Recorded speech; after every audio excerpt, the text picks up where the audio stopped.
Welcome, from the GIGASET GS190, and today I'll show you how to capture a screenshot on this phone. And to get started, you simply want to open up the content that you wish to capture. I'm going to be using a home screen as an example for this. And once it's open, hold power key and volume down. You'll get the sound and animation for it. Then message will pop up that screenshot has been saved. And you can share, edit, or delete it from here, at least for the first 2 seconds, and then it will disappear. And later on, you can find that screenshot in your photo gallery. So let me quickly locate the gallery app.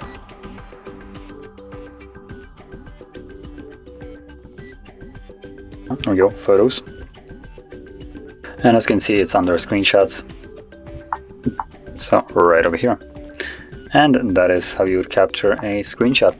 So if you found this very helpful, don't forget to hit like, subscribe, and thanks for watching.